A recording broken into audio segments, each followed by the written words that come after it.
जय हिंद मित्रों, सभी लोग बेटा देखिए, हम एक वीडियो बनाते हैं, सभी लोग बढ़िया दिखाई दे रहा है ना। चलिए देखिएगा, स्टार्ट करते हैं आज की वीडियो।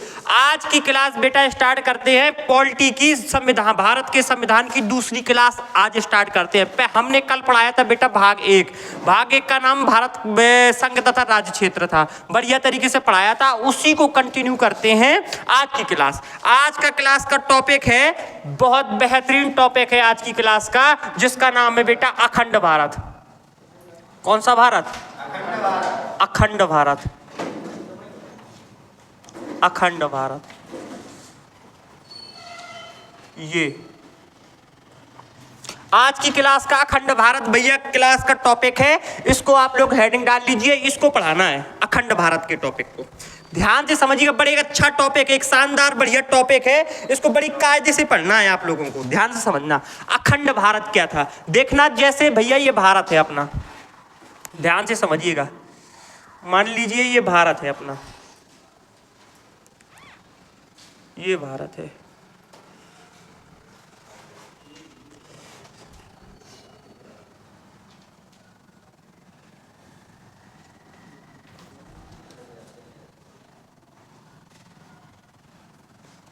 ये है भारत अपना, ये भारत है। तो पहले भैया ध्यान से समझिएगा, पहले क्या था, पहले भैया जब भारत अखंड भारत था तो यहां ये वाला पोर्शन, ये वाला पोर्शन भैया, ये पाकिस्तान कुत्ता की तरह बिल्कुल दिखाई दे भैया, ये पाकिस्तान अखंड भारत का, अपने भारत का हिस्सा था। यहाँ पे भैया ये अफगानिस्तान किसका हिस्सा था? भारत का। और यहाँ पे ये म्यांमार किसका हिस्सा था? ये म्यांमार भारत का। ये पहले अखंड भारत था। क्या था? अखंड भारत। तो ध्यान से समझ लीजिए। और विशेष भैया सूचना है, एक नोट नीचे डिस्क्लेमर बताते हैं कि पाकिस्तानी जो देख रहे हैं वो कृपया करके वीडियो से दूर रहें। यदि ये पाकिस्तानी इस वीडियो को देखेंगे तो उनके दिल में जाने कैसा लगेगा। तो इसलिए यदि पाकिस्तानी वाले, क्योंकि ये डलेगा यूट्यूब पे ये वीडियो डलेगी, और यदि पाकिस्तानी इस वीडियो को देखेंगे तो उनको बहुत दर्द होगा आज की वीडियो देख करके। तो इसलिए मैं पहले से हिदायत दे रहा हूं कि वीडियो ना देखना, क्योंकि देखोगे फिर कमेंट में तुम गाली दोगे, हैं, इसलिए देखना ही नहीं। ठीक है, जो पाकिस्तानी हो वो इस वीडियो को मत देखना, बार बार बोल रहा हूं। यदि देखोगे तो भैया आपको भैया एक्सेप्ट नहीं होगी ये वीडियो। ठीक है, आपके मन को नहीं भाएगी, क्योंकि आपको आज धोया जाएगा, आपको सर्फ एक्सेल लगा के धोया जाएगा आज। ठीक है, चलिए देखिएगा, अखंड भारत को पढ़ाते हैं, अखंड भारत को पढ़ाते हैं। ध्यान से क्लास स्टार्ट करते हैं भैया, बुरा ना मानना, क्योंकि हमारा काम है पाकिस्तान को धोना, तो भैया हम धोएंगे सर्फ एक्सेल लगा के आज। ठीक है, चलिए स्टार्ट करते हैं वीडियो। स्टार्ट करते हैं तो भैया सबसे पहला टुकड़ा अखंड भारत का, सबसे पहला टुकड़ा 1893 में। कब है? 1893 में भैया अखंड भारत का पहला टुकड़ा 1893 में। कब? 1893 में अखंड भारत का पहला टुकड़ा कौन?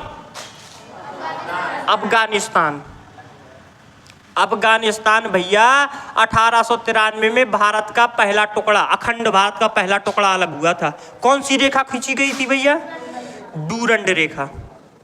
कौन सी रेखा खींची गई थी?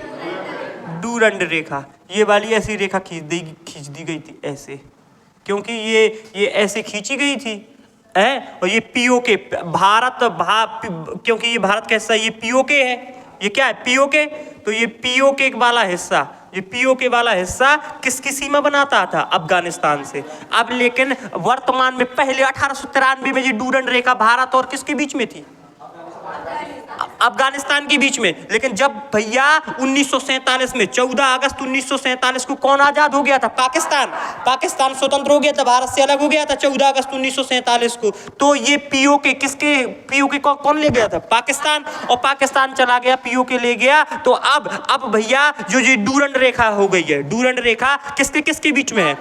पाकिस्तान और अफगानिस्तान, ना कि भारत और अफगानिस्तान। पहली थी 1893 में जो ये ड्यूरंड रेखा थी, वो थी अफगानिस्तान और भारत के बीच में। अब लेकिन अब भारत के बीच में नहीं है, पाकिस्तान और अफगानिस्तान के बीच में है। कौन सी रेखा? अखंड भारत का पहला टुकड़ा कब हुआ था भैया? 1893 में। अखंड भारत का पहला टुकड़ा 1893 में हुआ था। और भारत से कौन आजाद अलग हुआ था? अफगानिस्तान। और भैया कौन सी रेखा खींची गई थी? डूरंड रेखा खींची गई थी। ध्यान से समझिएगा। अब पहले जब अफगानिस्तान अलग हुआ था तब भारत और अफगानिस्तान के बीच में भैया कौन सी रेखा खींची थी? डूरंड रेखा। क्योंकि पीओके था। पीओके किसका पहले हिस्सा था? भारत का। तो पीओके और अफगानिस्तान के बीच की सीमा को डूरंड रेखा बोला जाता था। लेकिन अब पाकिस्तान अलग हो गया, पीओके पाकिस्तान में चला गया। तो जब पीओके पाकिस्तान में चला गया तो अब पाकिस्तान और अफगानिस्तान, अब भारत के बीच में नहीं है डूरंड रेखा, अब पाकिस्तान और अफगानिस्तान के बीच में डूरंड रेखा है। तो अखंड भारत का पहला टुकड़ा कौन? 1893। इसके बाद अखंड भारत का दूसरा टुकड़ा, पहला टुकड़ा भैया ये वाला हो गया, सबसे पहला टुकड़ा अखंड भारत का। नहीं तो पहले देखो भारत कितना बड़का था, इतना बड़ा था भाई। देखो यहाँ अफगानिस्तान से लगा करके कहाँ तक का था? म्यांमार तक। पूरा कौन था? भारत था। कितना बड़ा अखंड भारत। बस यही एक सोच है कि फिर से अपनी इस आंखों से, अपने नेत्रों से एक बार फिर से हम क्या देखना चाहते हैं? अखंड भारत। और ये सफेद मशरूम नहीं अखंड भारत लेके आ पाएंगे। कौन लेके आ पाएगा? अपन लोग लेके आ पाएंगे, बना पाएंगे अखंड भारत। इनकी बस की नहीं है। ठीक है, तो ध्यान से समझ लेना। पहला टुकड़ा कौन? अफगानिस्तान। अब इसका बाद दूसरा टुकड़ा, कौन सा टुकड़ा? दूसरा टुकड़ा। दूसरा टुकड़ा भैया कौन? म्यांमार। दूसरा टुकड़ा कौन? 1935 के भारत शासन अधिनियम के तहत, भारत 1935 के भारत शासन अधिनियम के तहत 1935 के भारत शासन अधिनियम के तहत 1935 के भारत शासन अधिनियम के तहत भैया भारत से किसको अलग कर दिया गया था? म्यांमार मतलब वर्मा। किसको अलग कर दिया गया था? म्यांमार को अलग कर दिया। कौन से अधिनियम के तहत? जब बेटा अपना कैबिनेट भारत में आया था तो ध्यान से समझ लीजिएगा। देखो पूरा दो तरीके से एक्ट आए थे। एक भैया जिसको बोलते थे चार्टर एक्ट और एक होता था भारत शासन अधिनियम। चार्टर एक्ट 1773 से स्टार्ट हुआ था। चार्टर एक्ट क्या था? जो ब्रिटेन में रह करके ब्रिटेन से नियम कानून बन करके आते थे। किसके लिए? ब्रिटिश ईस्ट इंडिया कंपनी को संभालने के लिए। उसको बोलते थे कौन? Charter act. 1773 का, 1784 का, 1786 का, 1813, 1833, 1853, ये हो गए चार्टर एक्ट। इसके बाद आए भारत शासन अधिनियम। भारत शासन अधिनियम क्या होते थे? भारत में रह करके ही भारत के लोगों के लिए बनाए जाने वाले कानून को क्या बोलते थे? भारत शासन अधिनियम। कितने आए? 1858, 1858, 1861, 1892, 1909, 1919 और 1935। और 1935 के भारत शासन अधिनियम के तहत किसको अलग कर दिया गया था? म्यांमार। ये भैया भारत का कौन सा टुकड़ा था? दूसरा टुकड़ा। कौन सा टुकड़ा था? पहला टुकड़ा अफगानिस्तान डूरंड रेखा, दूसरा टुकड़ा म्यांमार को अलग कर दिया गया था। ठीक है, अखंड भारत से। अखंड भारत का पहला टुकड़ा भैया अफगानिस्तान, दूसरा टुकड़ा म्यांमार वर्मा। अब भैया अखंड भारत का तीसरा टुकड़ा, कितने टुकड़े हुए भी देखते जाओ। अखंड भारत का तीसरा टुकड़ा भैया हुआ है 14 अगस्त 1947 को। किसको आजाद कर दिया गया था? कौन अलग हो गया था भैया? पाकिस्तान। ध्यान से समझिएगा, किसको अलग कर दिया गया था? पाकिस्तान। और देखो अंग्रेजों की चाल देखना तुम, अंग्रेजों की चाल देखिए, समझिए पहले अंग्रेजों की चाल क्या थी। अंग्रेजों ने बताओ ऐसा कोई विभाजन होता है कि देखना ये वाला, ये देखो ये वाला हिस्सा, ये वाला हिस्सा, ये मतलब बंगाल को बांट दिया था, पूर्वी बंगाल और पश्चिमी बंगाल। मुसलमान के आधार पे भैया, मुस्लिम के आधार पे पाकिस्तान का बंटवारा हुआ था। तो ये वाला जो पूर्वी बंगाल है, ये पूर्वी बंगाल, ये कौन सा बंगाल? पूर्वी बंगाल।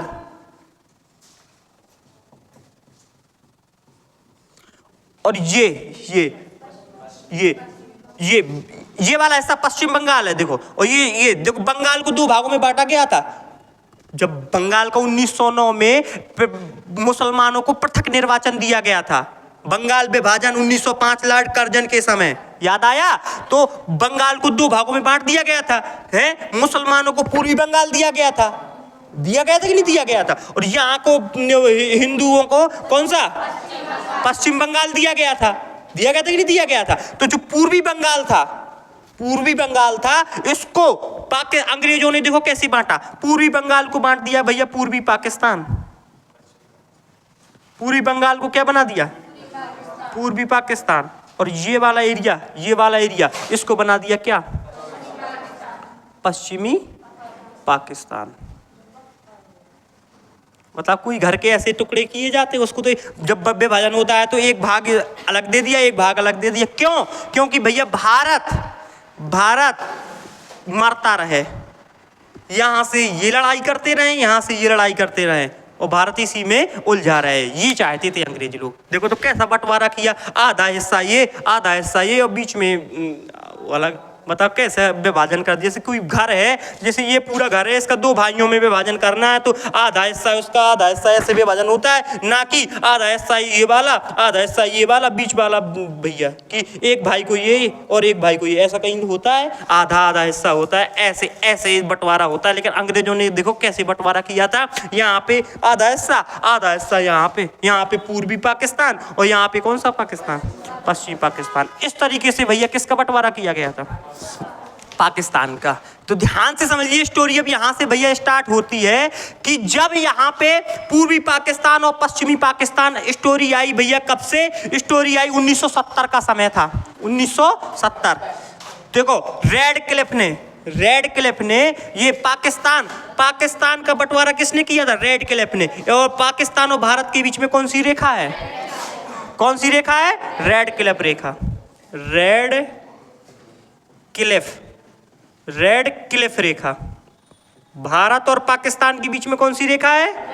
Red Cliff. और पहले भैया भारत और अफगानिस्तान के बीच में कौन सी रेखा थी? डूरंड रेखा। अब नहीं है, अब पाकिस्तान और अफगानिस्तान के बीच में है।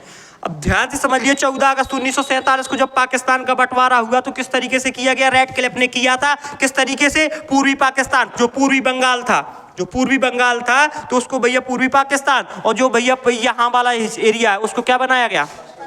पश्चिमी पाकिस्तान। अब स्टार्ट होती है कहानी। साहब समय आया 1970 का। कब का समय आया? 1970 का समय आया। 1970 की बात है भैया। 1970 में ये वाले जो पाकिस्तानी हैं, ये वाले जो पाकिस्तानी है, जो पश्चिमी पाकिस्तानी है ना, इनको पूर्वी पाकिस्तानियों को बिल्कुल अपना समझते ही नहीं थे। इन लोगों को भैया गाली दिया करते थे। इनको ऐसे समझते थे जैसे भैया देखो, एक ही है पाकिस्तान, आधे परिवार फैमिली वाले ये रहते रहे, आधे रहे। लेकिन ऐसे मतलब उसको डिसलाइक किया करते थे, पसंद नहीं किया करते थे। उनको ऐसे घर में जैसे कोई बिल्कुल गैर रहता हो, इस तरीके से इनके साथ में बर्ताव किया करते थे। पूर्वी पाकिस्तान के लोगों का चुनाव होता था साथ में। 1970 की बात है, चुनाव साथ में होता था। 1970 में भैया एक बार क्या हुआ? ऐसा चुनाव हुआ कि भैया ये पूर्वी पाकिस्तान और पश्चिमी पाकिस्तान का साथ में चुनाव होता था। तो एक बार 1970 में ऐसा हुआ कि इस साइड का जो पूर्वी पाकिस्तान है, पूर्वी पाकिस्तान का व्यक्ति भैया जीत गया चुनाव प्रधानमंत्री का, जिसका नाम था शेख मुजीबुर रहमान।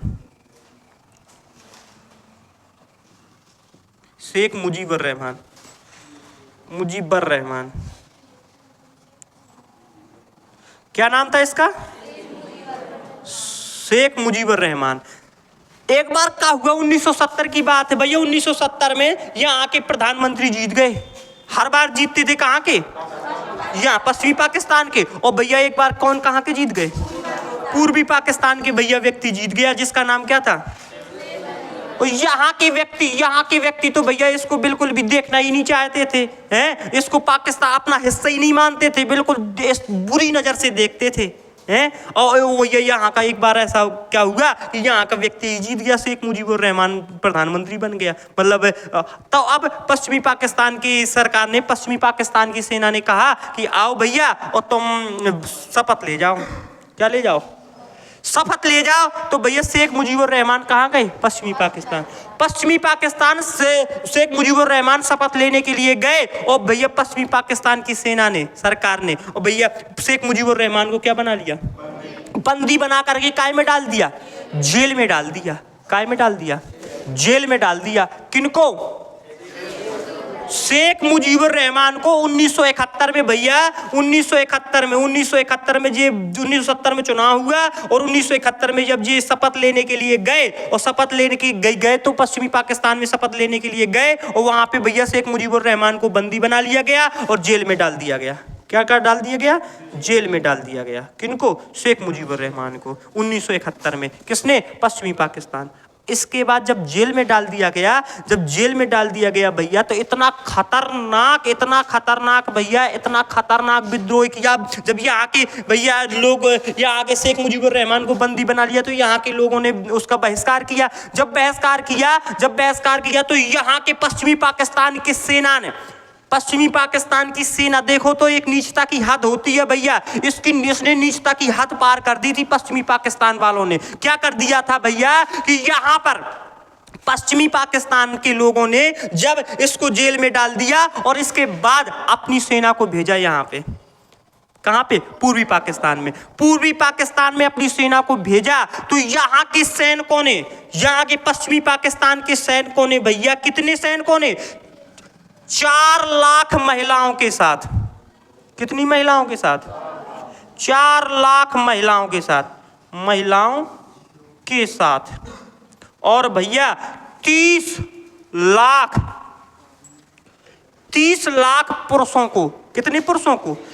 30 लाख पुरुषों को यहाँ के भैया पश्चिमी पाकिस्तान के 30 लाख, पश्चिमी पाकिस्तान की सेना ने 30 लाख पुरुषों को कटवा दिया। बिल्कुल इतना भैया, एक नीचता की हद हो। बताओ अपने परिवार एक ही देश है, 30 लाख लोगों को क्या कर दिया भैया? 30 लाख लोगों को कटवा दिया। काय के लाने कटवा दिया? कि तुम जबरदस्ती एक्सेप्ट करवा रहे थे कि भैया शेख मुजीबुर रहमान प्रधानमंत्री नहीं बनेगा, यहाँ का प्रधानमंत्री बनेगा। तुम बिल्कुल दब जाओ। इनको ये पश्चिमी पाकिस्तानी भैया, इनको मुसलमान ही नहीं मानते थे। पूर्वी पाकिस्तान वालों को ये कहते थे ये भारतीय मुसलमान हैं, ये हमारे देश के नहीं हैं। क्योंकि पूर्वी पाकिस्तान भैया हल्का सा भारत का थोड़ा सा संपर्क में रहता था। यहाँ पे भैया जब ऐसी भयावह स्थिति फैल गई, कहा? पूर्वी पाकिस्तान में 4 लाख महिलाओं के साथ यहाँ की सेना ने पश्चिमी पाकिस्तान की सेना ने 4 लाख महिलाओं के साथ, यहाँ पूर्वी पाकिस्तान की 4 लाख महिलाओं के साथ रेप किया। कितनी? 4 लाख महिलाओं के साथ रेप किया। और इसके बाद इनके जो महिलाओं के साथ लड़कियों के साथ में जो रेप किया, उनके पिताजी को, लड़कियों के सामने पिताजी को मारा। पहले लड़कियों के साथ में रेप किया, फिर उसके पिताजी को जबरदस्ती मार करके कहा कि तुम अपनी लड़की के साथ में तुम भी क्या करो? रेप करो। पता इतनी एक नीचता की भैया एक हद पार कर दी। किसने? पश्चिमी पाकिस्तान वालों ने। किसके खिलाफ में? पूर्वी पाकिस्तान। 4 लाख महिलाओं के साथ में गलत काम किया भैया इनने पश्चिमी पाकिस्तान, और 30 लाख लोगों को क्या करवा दिया? कटवा के फेंकवा दिया। बिल्कुल क्या करवा दिया? कटवा के। एक नीचता की हद हो गई भैया। यहाँ पूर्वी पाकिस्तान के 40 लाख आदमी भैया यहाँ पे बेचारी भारत, पूर्वी पाकिस्तान छोड़ करके त्राइमाम करते हुए भैया बचाओ भागे और भैया भारत में आऊं लगे थे शरण लेने के लाने। कहाँ लगे? भारत में शरण लेने के लिए। उस समय भैया 1971 में आयरन लेडी थी यहाँ की प्रधानमंत्री भारत की। कौन? इंदिरा गांधी। कौन थी? इंदिरा गांधी यहाँ पे भैया प्रधानमंत्री थी। भैया औरत है, उसको नहीं देखा गया। जब तक शांत है तब तो ठीक भैया। दुर्गा है, कोई स्त्री जब तक शांत है तो दुर्गा है, और यदि क्रोध से भर गई तो भैया पता नहीं पड़ता कितने जल्दी काय का रूप बना लेती है, काली का रूप बना लेती है। अरे गुस्सा में चढ़ गए, इंदिरा गांधी चढ़ गई कि भैया देखो तो अपना पड़ोसी है तो भारत ही का हिस्सा, बताओ इतना ऐसा कर रहा है पश्चिमी पाकिस्तान। इंदिरा गांधी ने कहा भैया आपने उसको बुलाया, सेना के हेड को बुलाया जिसका नाम था मानेक शाह। क्या नाम था? मानेक शाह। इसको बुलाया कि भैया कुछ भी करो लेकिन पूर्वी पाकिस्तान का तुम्हें क्या करना है, सहायता करो, कुछ भी करो, चाहे जितना जो कुछ करना पड़े, लेकिन तुम पूर्वी पाकिस्तान का क्या करो, साथ दो। क्योंकि इंदिरा गांधी भैया गुस्सा से भर गई, देखो तो कितना गलत काम किया पूर्वी पश्चिमी पाकिस्तान वालों ने। और ध्यान से समझना भैया, जो पूर्वी पाकिस्तान तो यहाँ पे एक दल आगे निकल के आया। कौन? मुक्ति वाहिनी। कौन सा दल निकल के आया? मुक्ति वाहिनी। कौन सा दल निकल के आया भैया? मुक्ति वाहिनी। मुक्ति वाहिनी संगठन भैया बाहर निकल के आया। जैसे कोई भी छोटा मोटा दल हो, जब उसके ऊपर भैया बहुत ज्यादा तड़पा रहे थे तो एक दल बाहर निकल के आया जिसका नाम क्या था? मुक्ति वाहिनी दल। जैसे भारत में कोई तड़पाए तो एक दल आगे आ जाए, कोई भी, जैसे मान लो कोई भी XY दल है तो मुक्ति वाहिनी दल बांग्लादेश में आगे खड़ा हुआ। लेकिन अपना भारत क्या है? अपना भारत है भैया, अपना भारत है एक गांधीवादी युग के आधार पे है। क्योंकि अपन लोग अपने भारत का एक ये भैया इतिहास रहा है, अपने भारत के खून में ये रहा है कि हम पहले से किसी पर अटैक नहीं करते। क्योंकि हम भैया कैसे युग से हैं? गांधीवादी युग से। हम गांधीवादी विचार के लोग हैं। हम भैया किसी के पहले से हम किसी पर क्या नहीं कर सकते, अटैक नहीं कर सकते। यदि उसने किया तो फिर उसको छोड़ेंगे, छोड़ते भी नहीं है।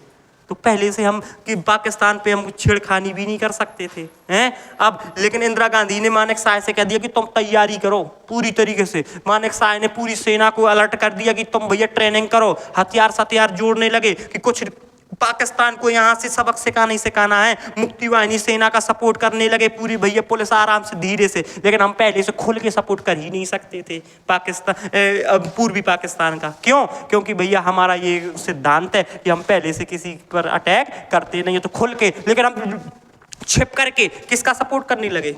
मुक्ति वाहिनी का। अब भैया ऐसा किया पाकिस्तान ने ऐसा किया कि भैया हम यहाँ पे कुछ थोड़ा बहुत पाकिस्तान को लग रहा था कि ये भारतीय यहाँ पे मुक्ति वाहिनी सेना का सपोर्ट कर रहे हैं। तो क्या किया इसने भैया? इसने ध्यान से समझिएगा क्या किया कि 3 दिसंबर 1971 को, कब भैया? 3 दिसंबर 1971 को। किस तारीख को? 3 दिसंबर 1971 को, 3 तारीख को, 3 दिसंबर को, 3 दिसंबर 1971 को इसने भैया गलती कर दी। हम तो चाहता थे कि पाकिस्तान थोड़ी तो छेड़े, हमें मत छेड़ो, हम बहुत सताए हुए हैं। पाकिस्तान हम तो चाहते कि थोड़ी सी तो छेड़ दे, हमें सिर पे उंगलियां गुच्छ दे, हमें अनुआ तो मिले। और पाकिस्तान ने भैया वही अनुआ दे दिया। थोड़ी सी गलती कर दी पाकिस्तान के भैया हवाई जहाजों ने, पाकिस्तान के भैया लड़ाकू विमानों ने इतनी खतरनाक तरीके से भारत पर अटैक किया, इतनी खतरनाक। अरे सन से उड़ के आए, सन बिल्कुल ऐसे भैया पाकिस्तानी जहाज, हवाई जहाज, वे लड़ाकू विमान उड़ के आए आज जोधपुर में भैया घूमते हुए, सन जोधपुर में। और यहाँ पे भैया अपने यहाँ जम्मू कश्मीर के यहाँ इस क्षेत्र में, यहाँ राजस्थान के जोधपुर में भैया घूमते हुए, जैसलमेर में ऐसे घूमते हुए आए और भैया चले गए ऐसी थोड़ी बहुत बारूद घालते हुए, जिसमें से भैया इस तरीके से उन्होंने बारूद घाली, इतनी खतरनाक बारूद घाली कि भारत का एक भी जवान नहीं मरा। भारत का एक भी जवान नहीं मरा। लेकिन भैया अपन को क्या चाहिए था?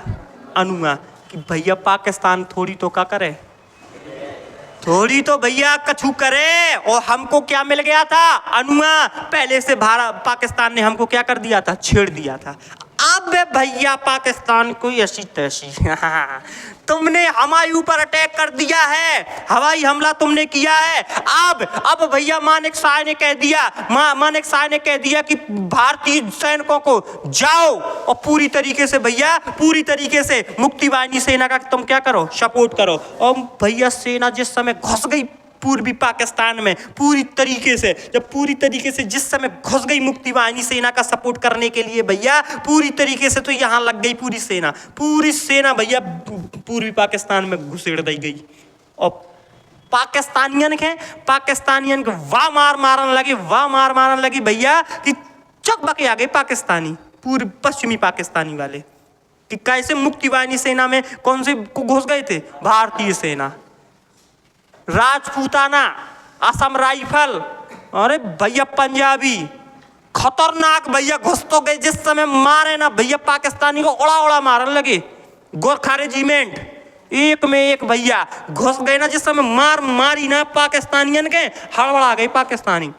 लेकिन आप लोगों को पता हुआ है कि एक ना एक भैया अपने देश में विभीषण होते ही होते हैं, एक ना एक जयचंद होता ही होते, चाहे वो परिवार में हो, चाहे वो देश में हो, चाहे वो ग्रुप में हो, एक ना एक, चाहे वो कोचिंग के अंदर हो, एक ना एक विभीषण तो मैं मिल ही जे, कोई ना कोई विभीषण को रूप बना ही लेते, तो यहाँ की वहाँ की यहाँ करने वाले एक ना एक विभीषण होते ही होते हैं। तो भैया ऐसे ही अपने देश में कुछ विभीषण थे, उन्होंने पाकिस्तान को खबर दे दी। क्या खबर भेज दे दी? पाकिस्तान को खबर दे दी कि पूरी भारतीय सेना यहाँ लगी है। और यहाँ पे भैया राजस्थान के लोंगेवाला है एक भैया, राजस्थान में क्या है, यहाँ पे राजस्थान में लोंगेवाला जगह है एक भैया। कौन सी जगह है? लोंगेवाला।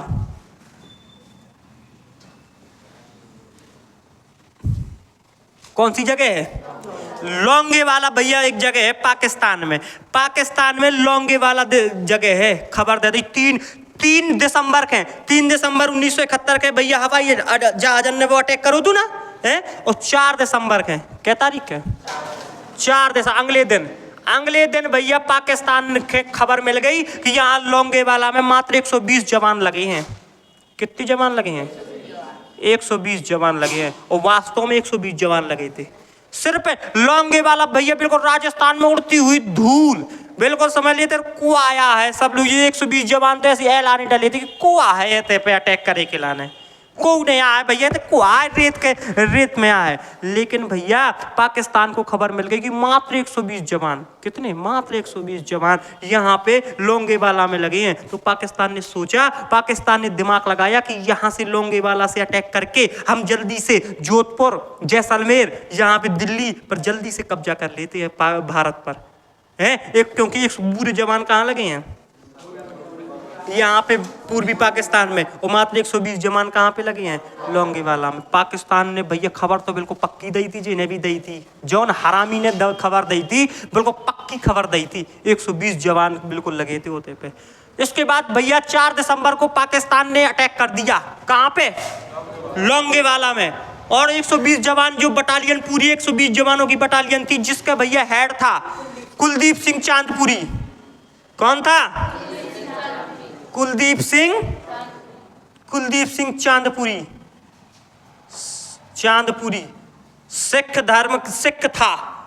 सिख था भैया कुलदीप सिंह चांदपुरी। कहाँ का? 120 जवानों का लीडर था कुलदीप सिंह चांदपुरी। लोंगेवाला में 120 जवान तैनात थे पाकिस्तानी। एकदम से जब भैया पाकिस्तान की ओर से जब भैया 120 जवानों पर अटैक करने के लिए भैया 10,000 सेना की पूरी बटालियन, कितने? 10,000 सेना पाकिस्तान के, कितने? 10,000 सेना कहाँ की ओर? पाकिस्तान से निकली। पाकिस्तान से 10,000 सेना खतरनाक तोपों के साथ, खतरनाक बम बारूद के साथ में, और भैया उनके साथ में कम से कम कई हजार की संख्या में भैया क्या थे? टैंक थे। क्या थे? और टैंक भैया मान लो, टैंक कई हजार की संख्या में क्या थे? टैंक थे। और टैंक का मतलब होता है भैया गोला लगता है, जिस समय टैंक से गोला निकलता है और जहां घलता है तो आसपास पूरा उड़ा देता है। और कई हजार की संख्या में टैंक आ रहे थे। और भारत में 120 जवान, और भैया जिसके पास एक टैंक और भैया 3 ढैया माइंस थे। माइंस जाना तो कहा होता, माइंस का मतलब होता है कि जमीन में इसको गाप देते हैं, ऐसे भैया ऐसे होता है माइंस, जमीन में गाप देते हैं। और ये माइंड से भैया, माइंड ऐसे नहीं फटते कि इंसान के चढ़ने से फटते हैं। इन पर भैया क्या चढ़े, टैंक जब चढ़ते हैं, इन पर जब टैंक चढ़ते हैं, जब ये माइंड्स फटते हैं। जैसे टैंक चढ़ा, टैंक का वजन बहुत खतरनाक होता है, टैंक चढ़ा तो ये स्प्रिंग नीचे दब जाती है, और जैसे ही टैंक उतरा और स्प्रिंग ऊपर भाई, और भैया टैंक की टैंक क्या उड़ जाते हैं, उड़ जाते हैं। इतना खतरनाक। और भारत के पास कितने माइंड्स थे, मात्र 3 माइंड्स थे। कितने थे, 3 माइंड्स थे भैया, 3 माइंड्स थे, 3 माइंड्स थे। एक कौन था, टैंक था। और पाकिस्तान के पास कई हजार की तादाद में भैया सेना, और कई हजार की सेना, कई हजार की तादाद में भैया का टैंक। गड़गड़ा जब टैंक चलते हैं ना भैया, तो कम से कम कई किलोमीटर दूर तक आवाज जाती है। और पाकिस्तानी यहाँ पाकिस्तान से भैया सीधे, पाकिस्तान से सीधे कहाँ की ओर आ रहे थे, भारत की ओर। गड़गड़ाहट बिल्कुल लाइन से लैंड तो बंदूकन के साथ में पाकिस्तानी चले आ रहे थे, कहाँ की ओर, भारत की ओर, लोंगेवाला की ओर। पहले तो जब एक चले आ रहे थे लोंगेवाला की ओर, पहले सेना ने देखा जब आवाज जब चलती है टैंक तो गड़गड़ गड़गड़ गड़ की आवाज आती है, तो गड़गड़ की आवाज आ रही थी और धूल उड़ती हुई दिखाई दे रही थी, क्योंकि ये लोहे के पहिया लगे रहते, चलते हैं तो बहुत आवाज करते हैं। तो भैया देखा, लग रहा था कि यहाँ तो भैया यहाँ से काहे आक्रमण करेंगे, ये तो यहाँ ऐसे जाएंगे और यहाँ से होते हुए यहाँ निकल जाएंगे। कहाँ, इस साइड आ जा रहे, जहां से उसकी लड़ाई छिड़ी है। लेकिन भैया क्या हुआ कि जैसे ही पाकिस्तान से निकले और नजदीक आने लगे, जैसे ही नजदीक आने लगे भैया, उन्होंने जो रास्ते से जाना था वो रास्ता पार किया, वो आना जा करके कहाँ की ओर आने लगे, भारत की ओर आने लगे। अब भैया जैसे ही भारत की ओर आने लगा, दूरबीन से भारतीय सेना ने जैसे ही देखा, अरे ये तो भैया वहां न जा रहे, कहाँ घुस रहे भारत की ओर। अरे हड़बड़ा गए भैया 120 जवान, अरे भैया ये कहाँ जा रहे। तो भैया उनसे पता किया तो उन्होंने कहा शायद बिल्कुल बॉर्डर से होकर के फिर निकल जाएं। उनकी आने दो। जैसे ही आए वो, और भैया वो क्रॉस भी जहां से आना था वो भी पार कर दिया। अरे भैया हो गया अटैक। जब भैया 120 जवान को, कुलदीप सिंह को भैया बताया गया, मोबाइल से बताया गया भैया कि पाकिस्तान ने क्या कर दिया है, अटैक कर दिया है। 120 जवान कब सोच रहे थे कब अटैक होना ही नहीं है, डरे थे ऐसे ही ऐलाने से कि कभी अटैक ही नहीं होना। और भैया जैसे ही पता चला 120 जवानों को कि अटैक हो गया पाकिस्तान का, और उन्होंने जैसे ही कुलदीप सिंह ने पता किया कि भैया हम 120 जवान, एक टैंक, 3 ढैया माइंस और कई हजार की संख्या में का टैंक चले आ रहे, गोला बारूद बंदूकों के साथ में, पता नहीं है कितनी गिनती में सेना चली आ रही है, तोप लें, गोला लें चले आ रहे हैं भैया। कहाँ पे, लोंगेवाला पे हैं। तो कुलदीप सिंह को भैया जैसे ही पता पड़ा कि अटैक हो गया, उसने पूरी सेना को बताया। सेना को बताने से पहले भैया उसने कहा, फोन लगाया।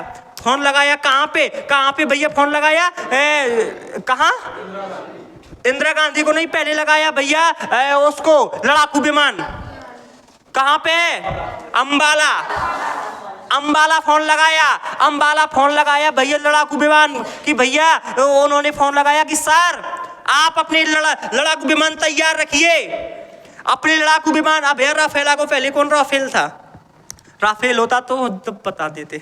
तो भैया उन्होंने कहा कि अपनी लड़ाकू विमान तैयार रखो, पाकिस्तान ने अटैक कर दिया है, तुरंत अपनी पूरी लड़ाकू विमान लेकर के भैया आ जाओ लोंगेवाला पे, क्योंकि भैया पूरा अटैक हो गया है। और भैया होते कि जो एयरफोर्स का हेड था, उसने भैया रिप्लाई दिया कि सर ऐसे लड़ाकू विमान अपने पास है कि वो रात में लड़ ही नहीं सकते। और भैया कुलदीप सिंह चांदपुरी का दिमाग खराब हो गया भैया, माइंड की नसें काम करना बंद हो गया। जैसे ही जब उसने सुना कुलदीप सिंह चांदपुरी ने कि भैया भारतीय सेना के पास ऐसा कोई लड़ाकू विमान नहीं है जो रात में क्या कर सके, रात में लड़ सके। लेकिन भैया उसे लड़ाकू विमान का जो हेड था, एयरफोर्स का जो हेड था, उसने कहा कि आप सुबह तक बस इनको निकाल, जैसे भी कोशिश करो, सुबह तक इनको लड़ाई लड़ो। और सुबह की जैसे ही सूर्य की पहली किरण निकली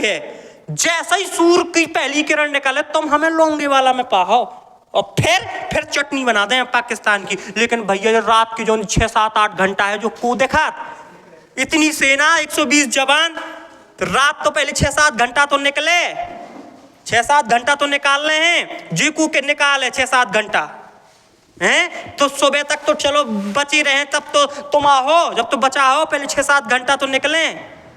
तो कहा अब भैया होते से तो नहीं हो गई, कहाँ से, अंबाला से तो नहीं हो गई, एयरबेस से तो नहीं हो गई। अब कुलदीप सिंह ने लगाया भैया दिल्ली, डायरेक्ट तुरंत दिल्ली हेड ऑफिस लगाया कि सर पाकिस्तान का हमला हो गया है बताइए। तो पाकिस्तान जैसे ही हेड ऑफिस में लगाया तो उन्होंने कहा कि भागे आओ, बचाओ अपनी जान, लुक जाओ, छिप जाओ, जहां भागो, जान बचाओ लाखों पाए हैं, जान बची तो लाखों पाए, फिर बाद में देख लेंगे, हो जाने दो कब्जा। 120 जवान क्या करोगे, मर जाओगे,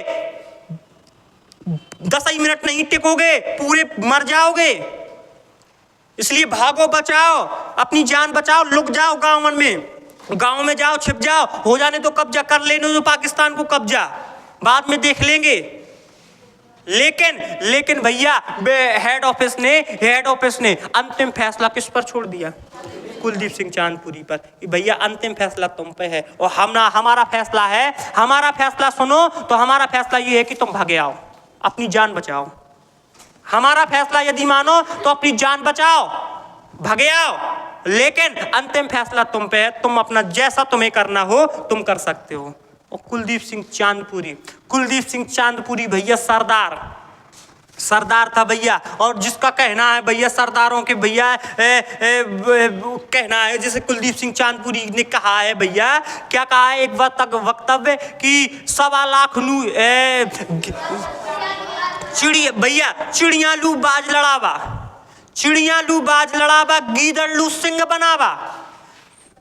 भैया चिड़िया लू बाज लड़ावा, गीदड़ लू सिंह बनावा, और 1.25 लाख लू एक लड़ावा, तब गोविंद सिंह नाम रखावा। गोविंद सिंह जी ने ऐसे न हो सरदारन को नाम रख दोगे, ऐसे न हो भैया है। जब चिड़िया बाज के साथ लड़ सकती है, गीदड़ सिंह बन सकता है, तो क्या एक सरदार 1.25 लाख से नहीं लड़ सकता है? लड़ सकता है। कुलदीप सिंह के मन में ये विचार आकर कि भैया जोश सा छा गया, और जोश सा जिस समय छा गया तो वापस गया जब भैया 120 जवानों को कहा, रात हो गई थी भैया, 9 बज गया था, 8-9 बज गया था, रात हो गई थी भैया, और वहां से पाकिस्तानी चले आ रहे थे दड़दड़ात। जैसे ही भारत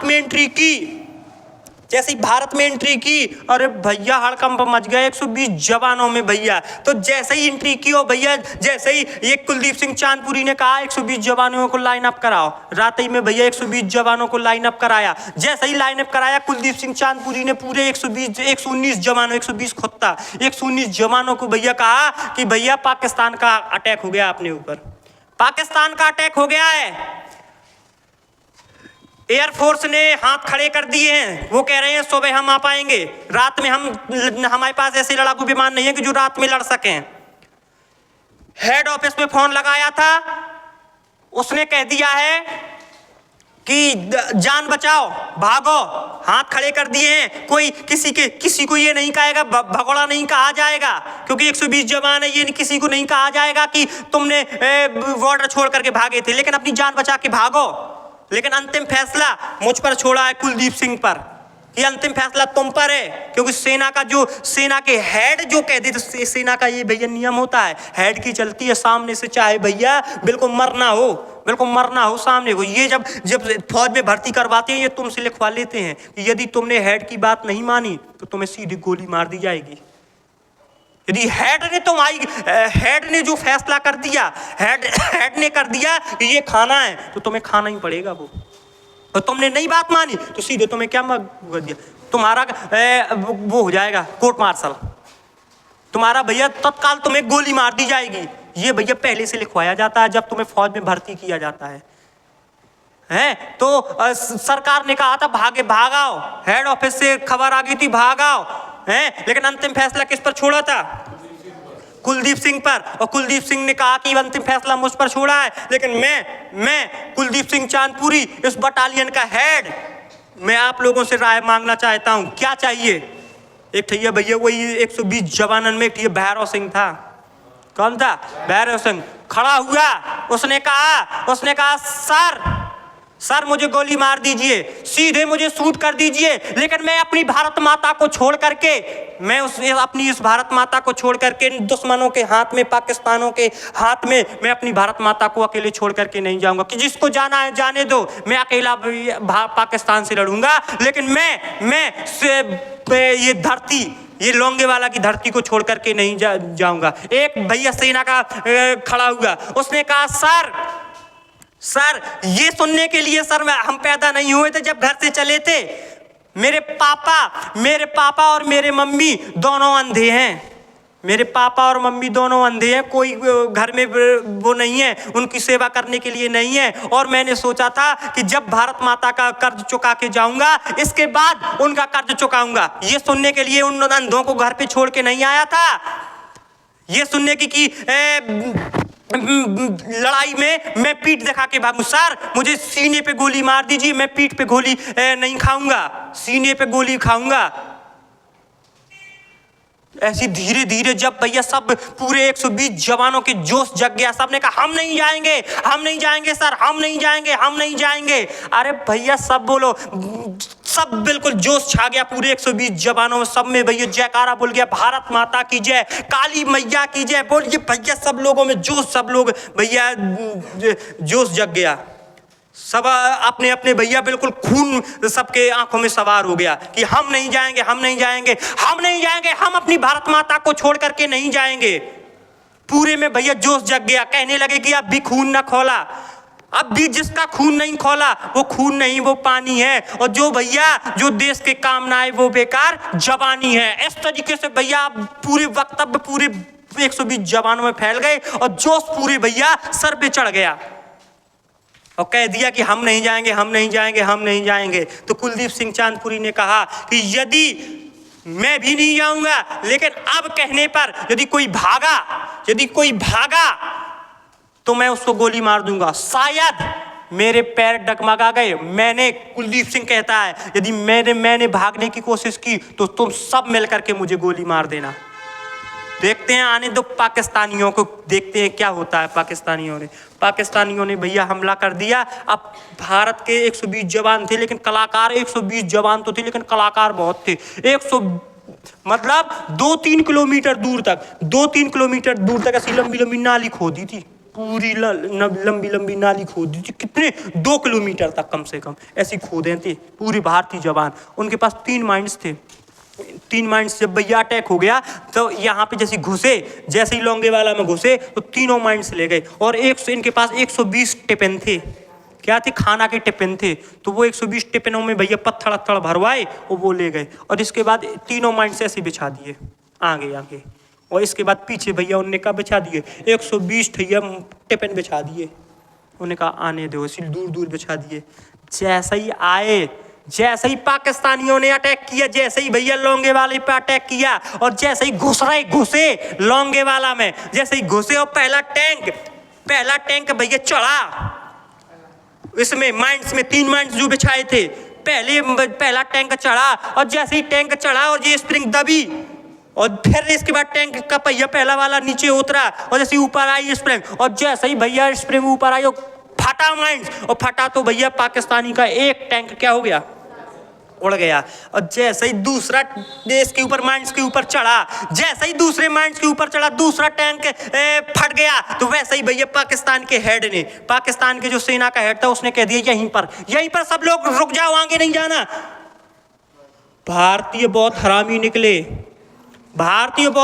निकले, अपनी सूचना गलत हो गई। भारतीयों को सूचना मिल गई कि पाकिस्तानी अटैक कर रहे हैं और यहाँ पे 120 जवान नहीं है, पूरी 2000 सैनिकों की बटालियन है और इनके पास माइंस कई हजार की संख्या में माइंस हैं, कई हजार की संख्या में टैंक है। भैया सूचना गलत मिल गई। पाकिस्तान के हेड में ये दिमाग में आया, ये उसने कहा, और यहीं से अपन लोग क्या करेंगे, अटैक करेंगे, इसकी बॉर्डर से आगे नहीं जाएंगे। काफी दूर, मतलब 100 मीटर की दूरी पर वहीं पे पाकिस्तानी सेना क्या हो गई, रुक गई। पाकिस्तानी सेना रुक गई और यहाँ पे भैया पूरे गड्ढा में को लुके थे 120 जवान। किसके, भारतीय 120 खून खवार बिल्कुल अपनी तैनाती में। कुलदीप सिंह चांदपुरी ने कह दिया था कि जब तक मैं ना कहूं तब तक कोई गोली नहीं चलाएगा, आने तो दो थोड़ी नजदीक, आने तो दो थोड़ी नजदीक, देखते हैं कैसे पाकिस्तानी है। पाकिस्तानी के वहां पे भैया बिल्कुल रुक गए। देखो काम आ गई वो तरकीब जो लगाई थी, लगभग में साथ कहा जाए तो वही तरकीब काम में आ गई। तुरंत पाकिस्तानी के हेड ने तुरंत फोन लगाया, पाकिस्तान फोन लगाया, कहता है कि इंजीनियरों को भेजो, इंजीनियरों को भेजो, जल्दी से इंजीनियरों को भेजो। यहाँ पे भारतीयों ने माइंस बिछाए हैं, वो माइंस बिछाए हैं, वो माइंस पहले निकालो। और माइंड निकालने के बाद जब माइंड पूरे निकल आएंगे, इसके बाद सेना आगे बढ़ेगी। अब भैया इंजीनियर पाकिस्तान से वापस आए, अब ढूंढ रहे एक एक थे जब माइंड्स ढूंढो तो माइंड्स तो ठीक है कहाँ निकले भैया? टिफिन निकले, टिफिन।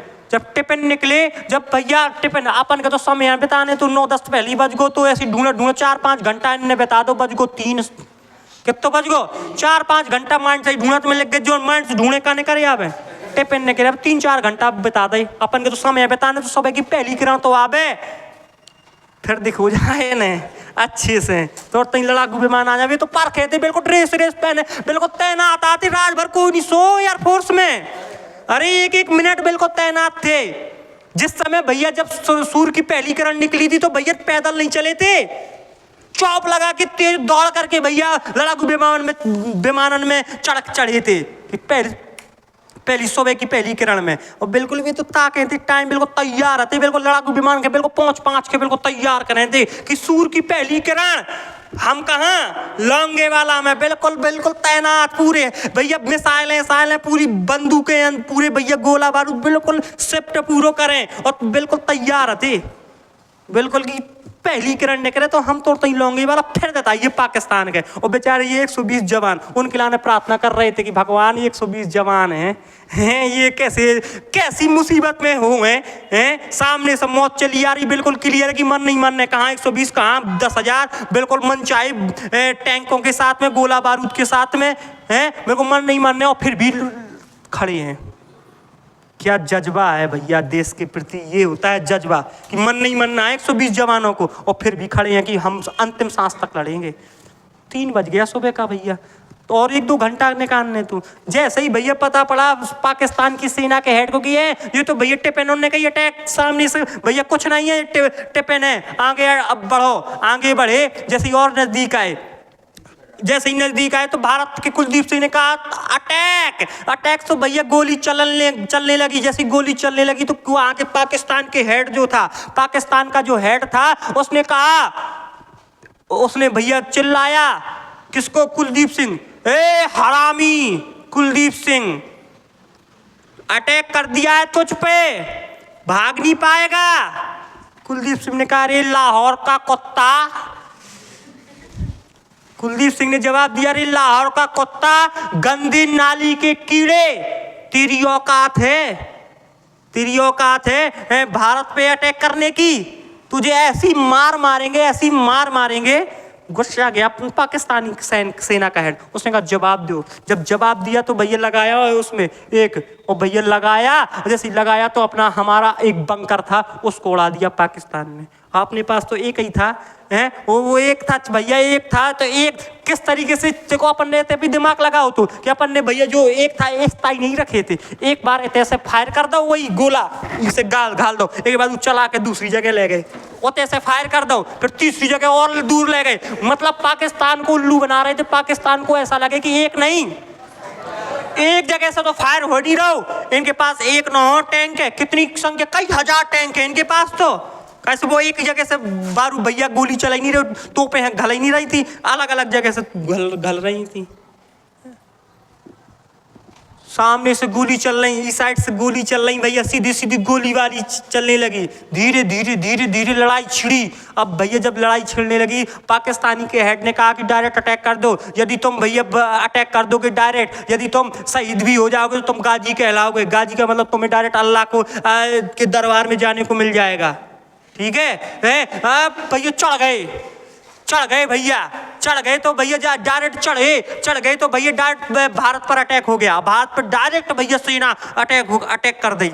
जिस समय 120 जवानों ने भैया जिस समय धोना पाकिस्तानियन हैं भैया डायरेक्ट अटैक कर दो। और सुबह जैसे ही बिल्कुल सुबह की और बची 10-15 मिनट बची भैया, अटैक बिल्कुल हो रहा हो तो जिस समय भैया बिल्कुल समझ ले नजदीक समय आ गो, और पाकिस्तान को जैसे ही भैया उजेला साला का पाकिस्तान ने कहा ये तो तनक सीजन है यहाँ, डायरेक्ट अटैक कर दो। और डायरेक्ट अटैक करने के लिए पाकिस्तान ने जैसे ही हमला किया और सूर्य की पहली किरण निकली और होते से जोधपुर भैया होते से अंबाला से उड़े लड़ाकू विमान और पहुंचे लोंगेवाला में। इस तरीके से मार मारी पाकिस्तानियन के टैंकन के, इस तरीके से भैया धुआं में उड़ा दो पूरी टैंकन के पाकिस्तान। इस समय भैया जिस समय उड़ा मार मारी ना तो पाकिस्तान को जो हेड है तो उन्हें फोन लगाओ पाकिस्तान में कि हमारे लड़ाकू विमान कहाँ, जल्दी से भेजो।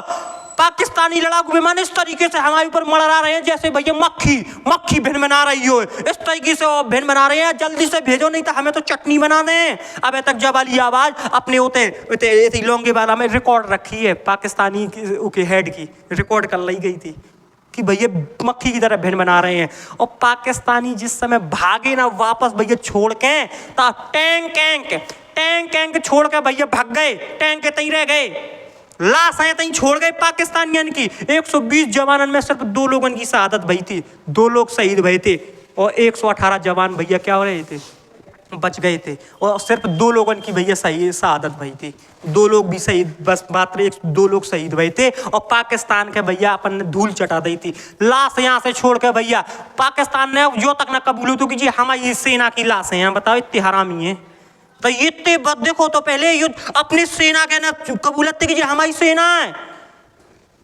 तो उनने खाई थी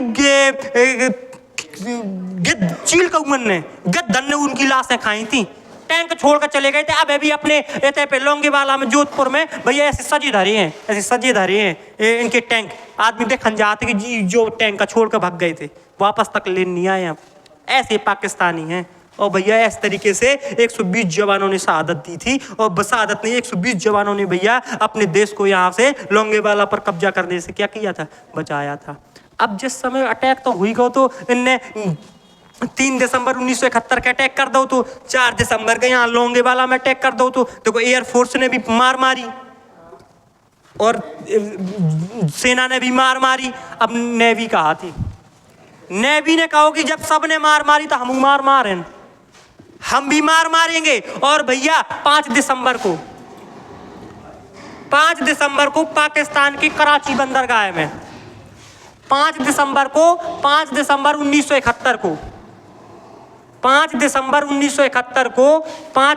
1971 को भैया कराची बंदरगाह में किसने, इंडियन नेवी ने अटैक कर दिया।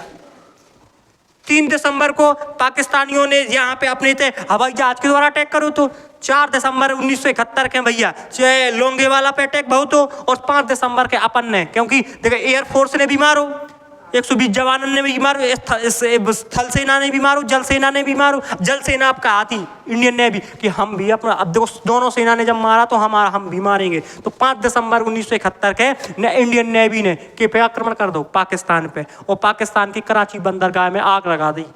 कई दिनों तक धधकी थी। ये जितने भी जहाज थे सब रन को उड़ा दो कराची बंदरगाह, भागे ग्वादर, कराची छोड़ के ग्वादर बंदरगाह पाकिस्तानी। और तीनों सेना ने अपने भैया क्या कर दिया, पाकिस्तान पर अटैक कर दिया। जब तीनों सेना ने अटैक कर दिया यहाँ पे भैया अब पूरी तरीके से अपन लोग किसका सपोर्ट करने लगे, पूर्वी पाकिस्तान का पूरी तरीके से अपन लोग सपोर्ट करने लगे। जब पूरी तरीके से पूर्वी पाकिस्तान का अपन लोग सपोर्ट करने लगे तो यहाँ पे भैया अपन ने सेना भेजी। और यहाँ पे अब देखना पाकिस्तान सिर्फ यहाँ से तो अटैक कर नहीं पाई, यहाँ से सिर्फ एक ही रास्ता है पाकिस्तान के पास। कौन सा, ये वाला रास्ता है। और ये वाला रास्ता भैया काय का है, जल मार्ग है। काय का है, जल मार्ग। तो जल मार्ग के लिए भैया यहाँ पे जहाज भेजने लगे पाकिस्तानियों ने एक जहाज भेजा यहाँ पे, क्योंकि यहाँ से लड़ाई छिड़ी थी तो यहाँ पे एक जहाज भेजा पाकिस्तानियों ने। कौन सा PNS गाजी। कौन सा जहाज भेजा, PNS गाजी। कौन सा PNS गाजी। कौन सा जहाज भेजा, PNS गाजी। किसका है, पाकिस्तान नेवल शिप PNS गाजी। कौन सा जहाज भेजा, अपन ने, ध्यान समझना, अपना जहाज एक यहाँ पे अपन लोगों ने एक जहाज लगा दिया था। अपन ने एक जहाज लगा दिया था जिसका नाम था INS विक्रांत। कौन सा जहाज लगा दिया था, INS Vikrant, Indian naval ship Vikrant. यहाँ पे भैया कि यहाँ पे यदि पाकिस्तान ने कोई अटैक करेगा, पाकिस्तान अटैक करेगा तो अपना आईएनएस विक्रांत इतना बड़ा था कि भैया उसके जहाज के ऊपर से ही लड़ाकू विमान उड़ जाते थे। इतना बड़ा आईएनएस विक्रांत था अपना, है। लेकिन भैया यहाँ से देखो, यहाँ से आईएनएस विक्रांत लड़ाकू विमानों को भेज रहा था, मुक्ति वाहिनी सेना का सपोर्ट कर रहा था, और मुक्ति वाहिनी सेना में भारतीय लोग शामिल हो गए थे। भारतीय सेना या मार रहे थे पाकिस्तानियन के, वाह मार रहे थे कि पाकिस्तानी लोग भाग रहे थे। इतनी मार रहे थे पाकिस्तानी। कहाँ पे? आईएनएस विक्रांत यहाँ से सपोर्ट करो तो कि यहाँ से कोई अटैक ना कर दे जल सेना से। यहाँ से भैया पाकिस्तान ने देखो अटैक कर ही दो। कौन सा भैया, कौन सी जहाज के द्वारा? पीएनएस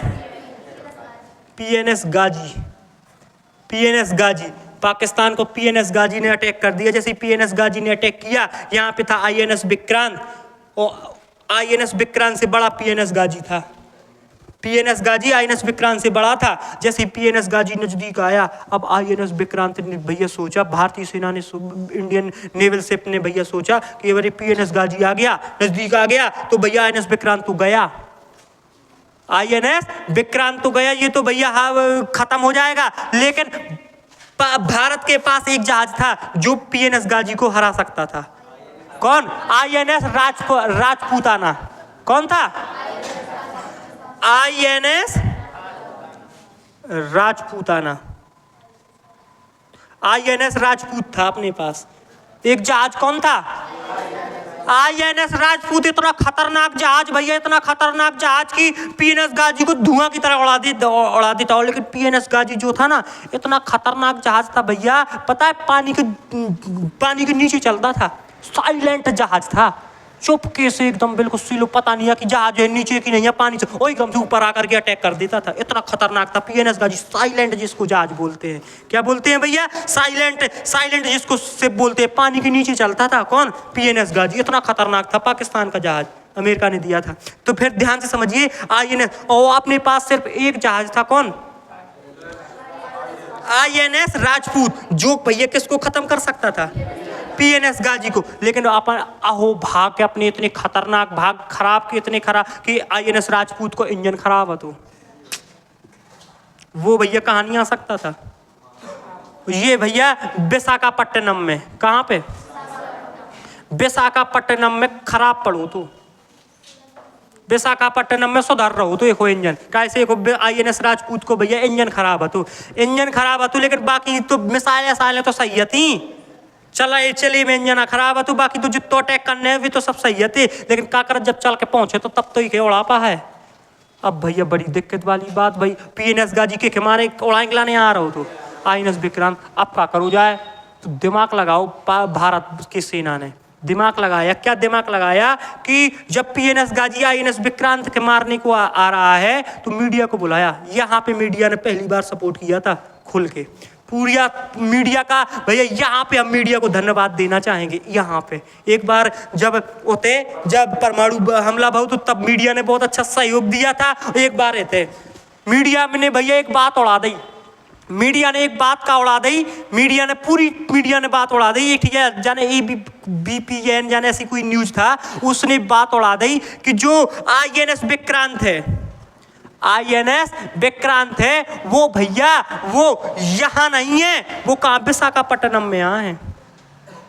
और उसने कह दिया, उसने खबर फैला दी कि विशाखापट्टनम में आईएनएस विक्रांत आने वाला है। वो आके जितने भी भैया मछुआरे थे सबको भगाया कि हटो भैया, बहुत बड़ा जहाज आने वाला है। और वहां पे आलू भैया खाने आने के लिए, क्योंकि आईएनएस विक्रांत को छोटा मनचाही सेना थी तो सबको खाने की व्यवस्था करनी थी। तो भैया खुद ये कि आज विशाखापट्टनम में एक बड़ा जहाज आने वाला है, और सब व्यवस्था में लग गई, दुनियादारी लगा दी कि वहां पे। ओ भैया विशाखापट्टनम में खराब हुआ पड़ो तो अपन कहे तो भैया खबर ये इसे पहचाने थी कि जो पीएनएस गाजी है यहाँ आए की जगह कहाँ मुड़ जाए? विशाखापट्टनम। और विशाखापट्टनम को बाप इंतजार कर रहे हो। कौन? आईएनएस राजपूत। पाकिस्तानियों के बाद दिमाग कहता हूँ तो जैसी खबर उन्होंने सुनी, जैसे ही भैया टीवी पे खबर सुनी कि आईएनएस विक्रांत कहाँ आया खड़ो है विशाखापट्टनम, तो तुरंत ही फोन लगाया पीएनएस गाजी के हेड को कि भैया शिप को मोड़ो और तुम कहाँ पहुंचो?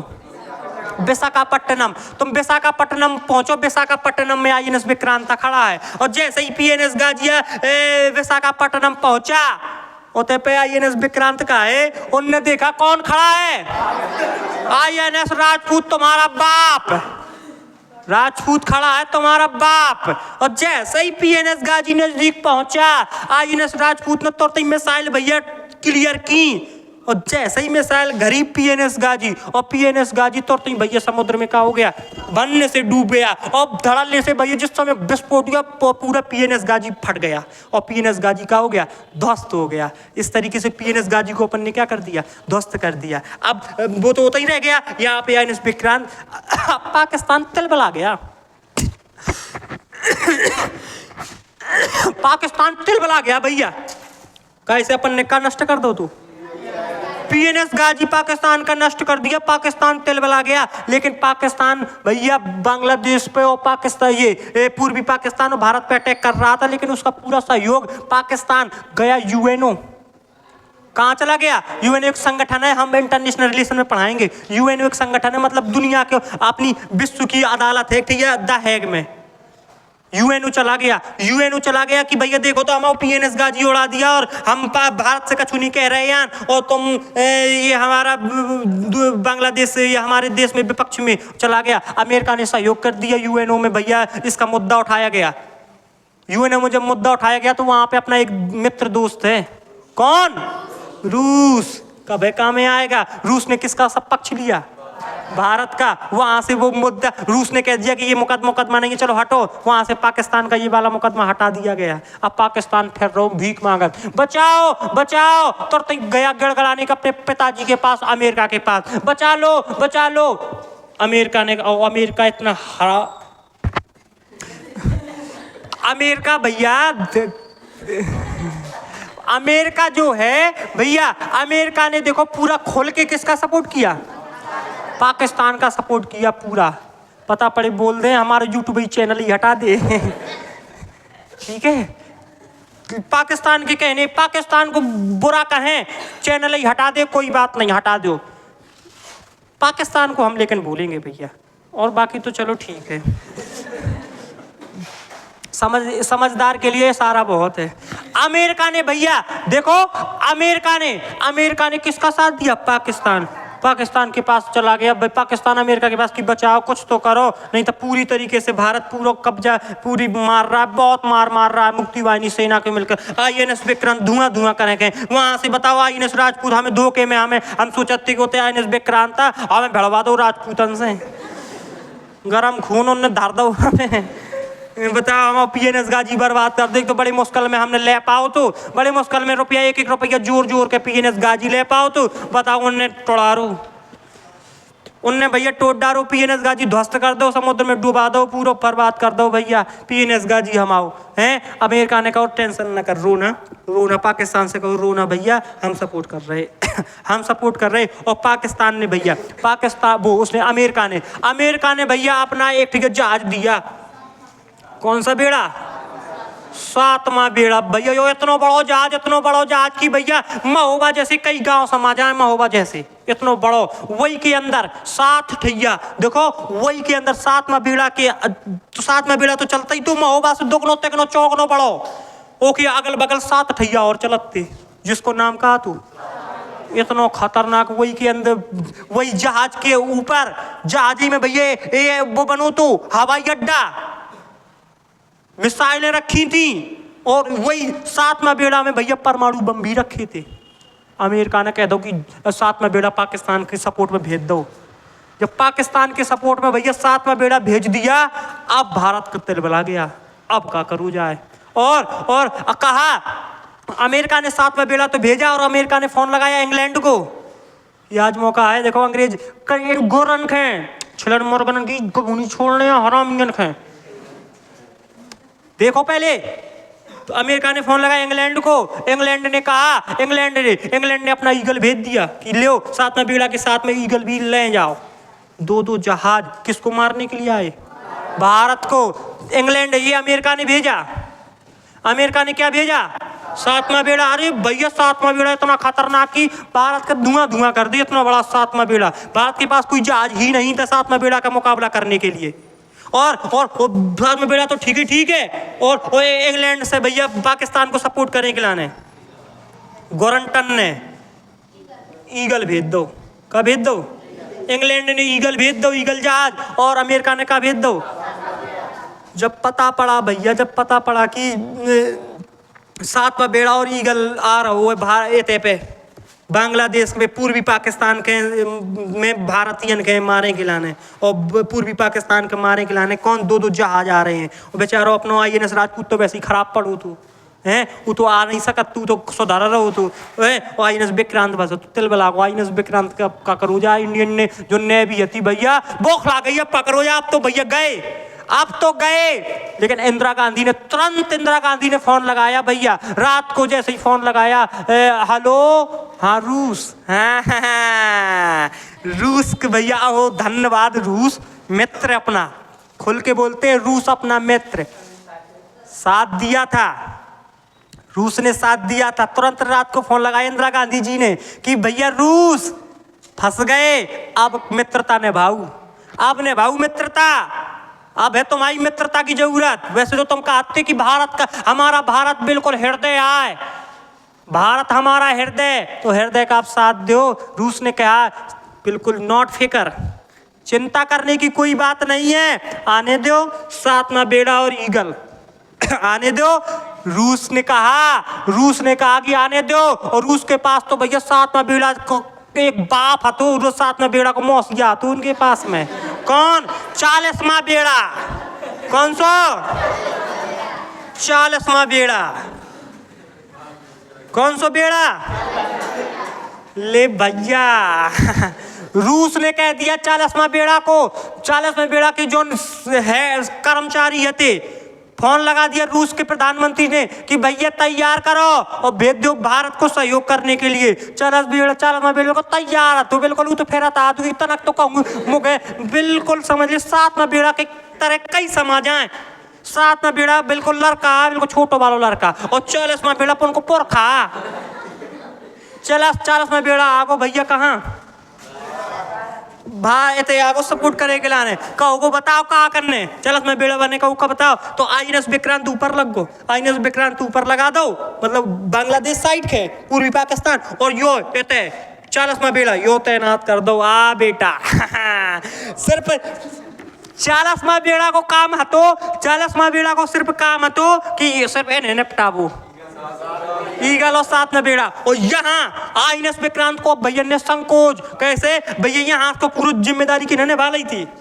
चलो बेड़ा INS विक्रांत ने पूरा घुमा दो मुंह यहाँ के करो, और यहाँ भैया यहाँ पाकिस्तानियन के सही INS विक्रांत वाह मार मारे मिसाइल है वो तो जोड़ा के, और जहाँ भैया इनकी लड़ाकू विमान वो तो यहाँ के भैया पाकिस्तान के ढोंग लगो। कौन? INS विक्रांत। कैसे अब तो भैया वो सहायता करेंगे लाने को लगू है 40वां बेड़ा। अब नजदीक भैया आए,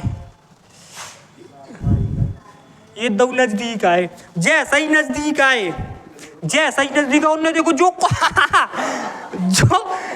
कहां से आगो तुम आओ पिताजी। सातवां बेड़ा ने कह दिया कि हम भैया ऐसे ही न चले थे, सातवां बेड़ा ने ऐसे ही न चले थे, हमारे पास भैया 100 तो परमाणु बम है। सातवां बेड़ा ने भैया इसको धमकाने की कोशिश की 40वां बेड़ा को, ऐसा ही न चले थे, कम से कम 100-150 तो हमारे पास कहाँ है परमाणु बम है। सातवां बेड़ा ने वही गल वहां से कहा थे हम उनके पास है।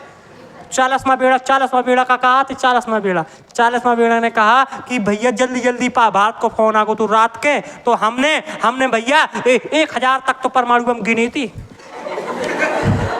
1000 तक तो परमाणु बम गिने थे। एक के बाद अपने अब गिनने नहीं है, डायरेक्ट ऐसे डाल लो। आओ बेटा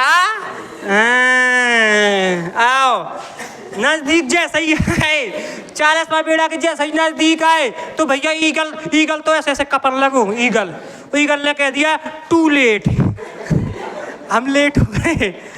ईगल ने कह दिया टू लेट। सातवां बेड़ा अमेरिका ने कह दिया सॉरी, अब भैया बता इसे थोड़ी इसे थोड़ी लड़े हैं हम अपने अपने पुरख कहाँ साथ में बेड़ा और सब ने भैया साथ में बेड़ा ने मुड़काओ ईगल ने मुड़काओ और तोड़ताई अमेरिका ने पाकिस्तान का तो जमा मारो बाग देखा देख तो कैसे लड़ा बाग चल मैं बेड़ा से ईगल ने कही जा ईगल अंग्रेजन ने कही कि sorry sorry sorry sorry too late too late too late और भैया साथ में बेड़ा और ईगल दोनों अपनी अपनी जगह पे क्या हो गए भाग गए। अमेरिका भारत ने रूस का भैया इंदिरा गांधी ने कहा बहुत बहुत धन्यवाद तो तब तो रूस के कहा था ना पान कि अपना एक मित्र है भैया कौन साथ दिया है ऐसे ही थोड़ा ना है रूस ने साथ दिया है क्यों नहीं देगा और हमने भी तो रूस का साथ देते हैं जब भी अमेरिका और रूस की बात आ जाती है तो हम किसका साथ देते हैं रूस का बताओ रूस के कहने पे अपन पाकिस्तान को धमका देते हैं कैसे अब पाकिस्तान और देखो लड़ाई बता पाकिस्तान और भारत की नो हो रही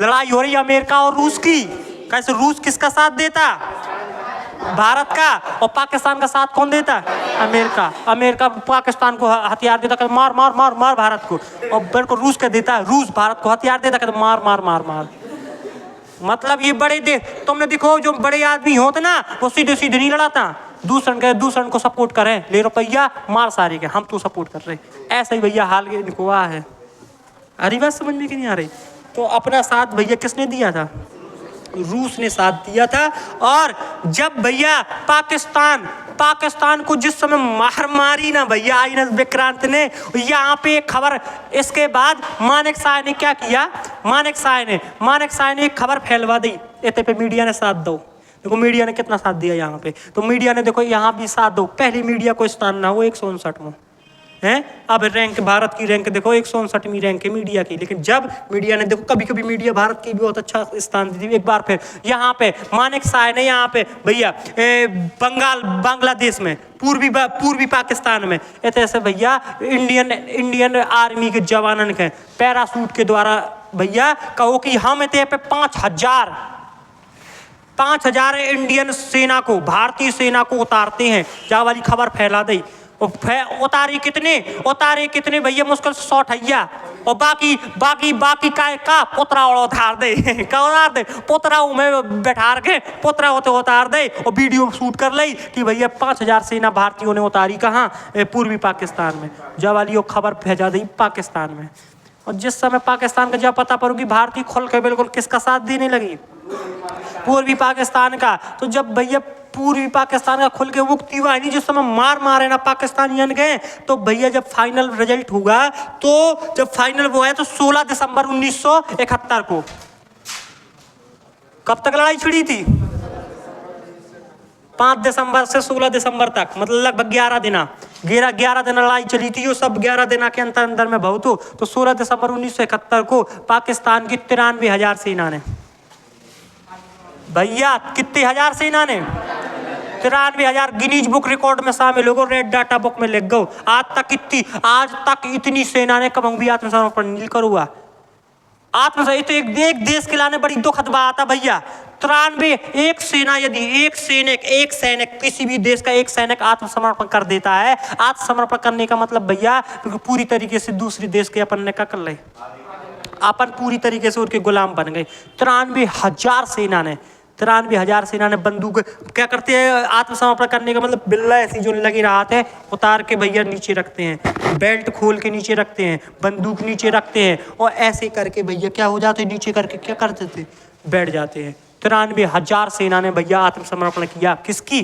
पाकिस्तान की सबसे बुरी भैया सबसे भारत पाकिस्तान के लोगों के लिए सबसे बुरी घटना रेड डाटा बुक में लिखो आज तक इतनी सेना ने कभी आत्मसमर्पण नहीं किया 93,000 सेना ने यहाँ पे आत्मसमर्पण किया जब भैया वो आत्मसमर्पण के में लिख रहे थे जब भैया जो पाकिस्तान की सेना का हेड कमांडर उसमें सिग्नेचर कर रहा था तो क्या आंसू आ रहे थे आंसू छलक रहे थे रो रहे हो तो मतलब क्योंकि सेना के लिए सबसे ये बुरा वक्त होता है जब आप किसी के विपक्ष किसके सामने क्या करते हैं आत्मसमर्पण करते हैं और 93,000 सेना को हमने भैया छोड़ दिया और लेकिन अपने पास एक मौका था यहाँ पे क्या पीओके को कब्जा करने का चाहते ना घोंसले लेते पूरा पाकिस्तान आ दो पाकिस्तान कब्जा कर लेते हैं सोबेल को पूरी तरीके से पाकिस्तान का दबा दो तो अपन ने लेकिन अपनी नीयत ऐसी है नहीं है ऐसी नीयत नहीं है हम जब करेंगे तो घुस के करेंगे आई बात समझ में? नहीं तो अपने पास तो अच्छा मौका तो चाहते था घुस लेते,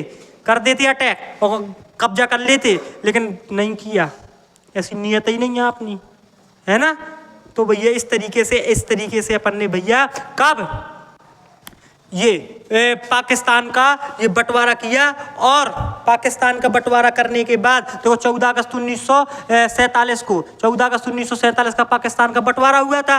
कौन सी रेड क्लिफ रेखा खींची गई थी। इसके बाद अपन ने भैया इसको अलग करवाया पाकिस्तान से, इसको इस वाले क्षेत्र को चाहते ना तो ये जो वाला क्षेत्र भारत में मिला लेते, लेकिन अपन ने नहीं, ऐसा नहीं किया। शेख मुजीबुर रहमान को वहां से छुड़वा के लेके आए, और शेख मुजीबुर रहमान को छुड़वा के लेके आए। इसके बाद भैया ये बांग्लादेश देश बनाया।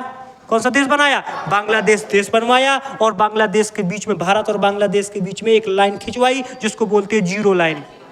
भारत और बांग्लादेश के बीच में कौन सी रेखा है? Zero line. कौन सी रेखा है? इस तरीके से भैया, इस तरीके से जीरो लाइन रेखा किसके बीच में खींची गई?